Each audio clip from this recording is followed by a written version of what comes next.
এটা আজকে মির্জা ফখরুল ইসলাম আলমগীরের সাক্ষাৎকারের উত্তরে পেয়ে যাবেন। প্রধানমন্ত্রীর লেভেল বাংলাদেশের মানুষ এখন চায়ের স্টলে আলোচনা করে যে আমাদের এই প্রধানমন্ত্রীর লেভেলটা কোন দিকে। প্রধানমন্ত্রীর রাজনৈতিক উপদেষ্টা হিসেবে ওনার আইকিউ লেভেলটা আসলে কতটুকু আসলে এটা আসলে জনগণ বিবেচনা করবেন। রোড সেফটির যে মুভমেন্ট, এগুলোতে তাদের ভূমিকা কিন্তু অনেক প্রশ্নবিদ্ধ। নুরুল হক নূর তিনি নিজে হচ্ছে স্টেটমেন্ট দিচ্ছেন যে এই রাশেদ হচ্ছে যে এখানে জুলাই গণঅভ্যুত্থানে কোথাও ছিলেন না। আসিফ মাহমুদকে জিজ্ঞেস করবেন যে প্রথম এক দফা ঘোষণা দেওয়ার জন্য আসিফ মাহমুদকে আমি প্রস্তাব দিয়েছি এবং আমাকে হচ্ছে সালাউদ্দিন আহমেদ ওহি দিতেন শ্রীলং থেকে, আমি সেগুলা এখানে নাজিল করে আমি আমার অভ্যুত্থানটা চালাইছি।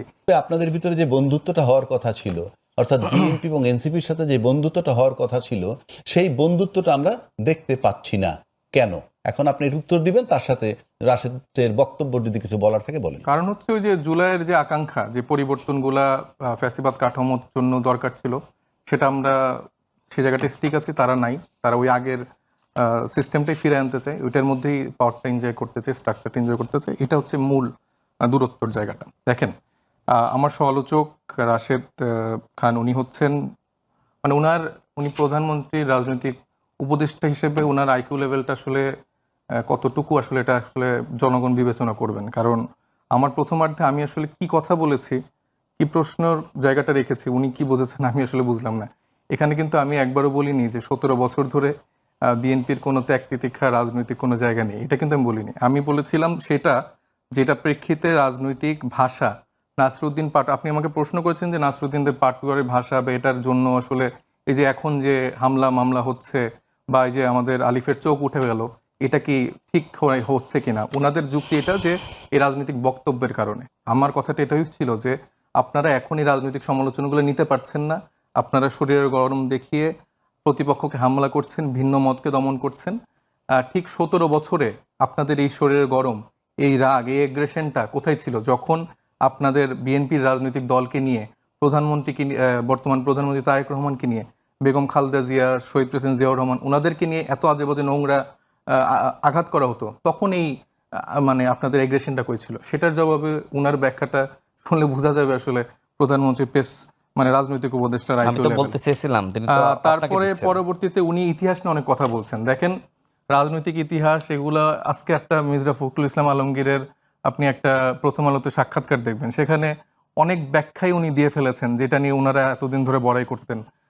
প্রথমেই মানে শুরুতেই প্রথম অর্ধেই দেখা গেছে যে রাজনৈতিক দলগুলোর মধ্যে যে ওই যে সেনাপ্রধানের বাসায় যে যাওয়া, সেনা দপ্তরে যে যাওয়া, সেটা মির্জা ফখরুল ইসলাম আলমগীর কিন্তু তখন চলে গিয়েছিলেন। একটা পাওয়ার নেগোসিয়েশনের জায়গায় কিন্তু ছাত্রদেরকেও ডাকা হয়েছিল। এখানে উনি স্টেটমেন্ট দিয়েছিলেন, উনি প্রথম আলোতে আজকে স্টেটমেন্টও দিয়েছেন ছাত্ররা সেখানে আসেনি। ছাত্ররা এই পাওয়ারের অংশীদার ভাগাভাগি করছেন। ছাত্ররা জাতীয় সরকার গঠনের কথা বলেছিল, কিন্তু বিএনপি সেখানেও না করে দিয়ে এসেছিল যে জাতীয় সরকার গঠন করা হবে না, এবং ইন্টিম গভর্নমেন্টের ফরম্যাট, কারা কারা থাকবে, সেখানে কারা কারা কি হবে, সেটার একটা জাতীয় দলিল উনি আজকে তার এই যে সাক্ষাৎকার সেখানে উনি দিয়ে ফেলেছেন।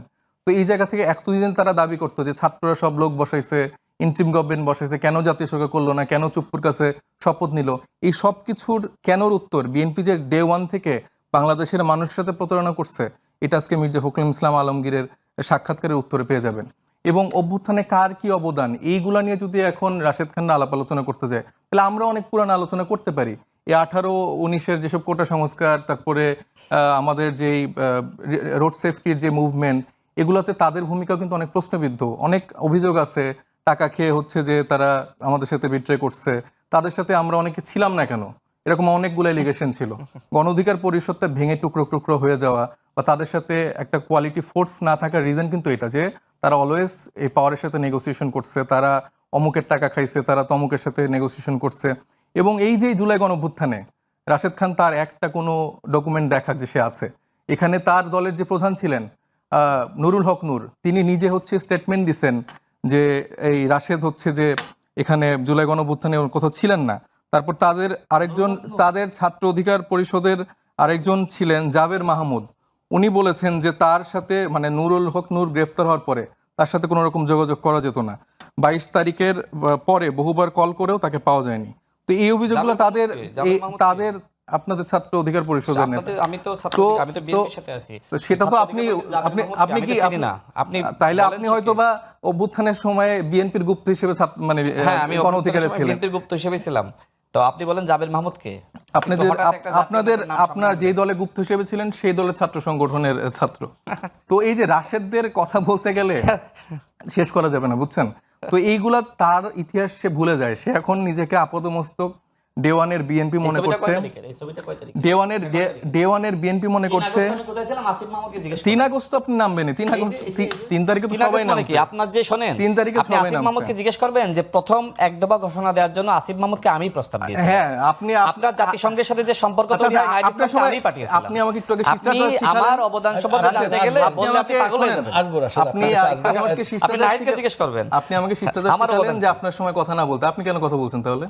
না ঠিক আছে, আমি আপনার মতো তো ন্যূনতম শিষ্টাচার নেই। আপনি বলেন, আপনি আমার সময় কেন কথা বলেন তাহলে বলেন? আপনিও তো বলেছিলেন। না না না, আপনি তো থামাই, না, না, বলছিলেন- আমি কথা বলিনি। আপনি থামাই দিয়েছেন, আমি থেমে আপনি গেছি। এই যে এটা কিন্তু ভাই, এটা আপনি খুবই থামাই দিয়েছেন, unfortunate। আমিও আমার থেমে গেছি। উনি ঠিক আছে, কিন্তু বারবার রাশেদ, বলে যে আপনার আমার কাছে কথার ফ্লো নষ্ট হয়ে যায়।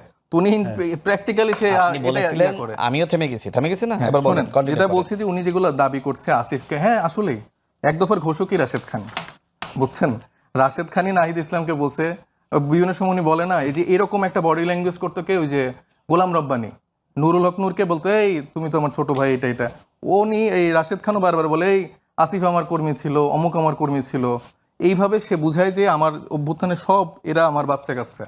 এবং আমাকে হচ্ছে সালাউদ্দিন আহমেদ ওহি দিতেন শিলং থেকে, আমি সেগুলা এখানে নাজিল করে আমি আমার অভ্যুত্থানটা চালাইছি।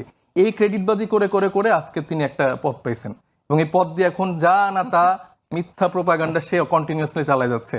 একটা প্রধানমন্ত্রীর রাজনৈতিক উপদেষ্টার কথাবার্তা যদি এরকম হয়, প্রধানমন্ত্রীর লেভেল বাংলাদেশের মানুষ এখন চায়ের স্টলে আলোচনা করে যে আমাদের এই প্রধানমন্ত্রীর লেভেলটা কোন দিকে। আচ্ছা, সাইফুল আরেকটা বিষয় আমি উল্লেখ করি, দেখেন আরেকটা আলোচনা এখন আসছে যে এক দফার ঘোষণা নিয়ে।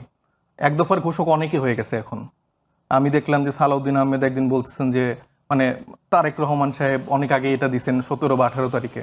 তারপরে উনিও কোনোভাবে হয়তো শিলং থেকে রাশেদের মাধ্যমে পাঠাইছেন, এটা আমাদের মাধ্যমে হয়তো বা 3 তারিখে আমরা দিছি। তারপরে আনু মোহাম্মদ 2 তারিখে এরকম দ্রোহযাত্রার মধ্য দিয়ে দিছে। তারপরে সলিমুল্লাহ খানও এরকম বলছে। তারপরে বদরুদ্দিন উমর, উনি তো আরো আগে থেকে বলতেছে। তো এই যে স্টেটমেন্টগুলো কালেকটিভলি আমিও দিছি, বুঝছেন?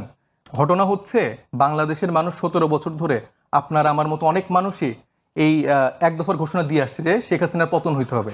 তারপরে সালাউদ্দিন আহমেদ থেকে শুরু করে বিএনপির জায়গা থেকে আমি একটু শেষ করি, রাজনৈতিক দলগুলো, আমি একটা বিরতিতে যাব। শেষ করেন, রাজনৈতিক দলগুলো কিন্তু বারবার বলছে যে এক দফার ঘোষণা, বিএনপির পতন হইতে হবে, আওয়ামী লীগের পতন হইতে হবে, শেখ হাসিনার পতন হইতে হবে।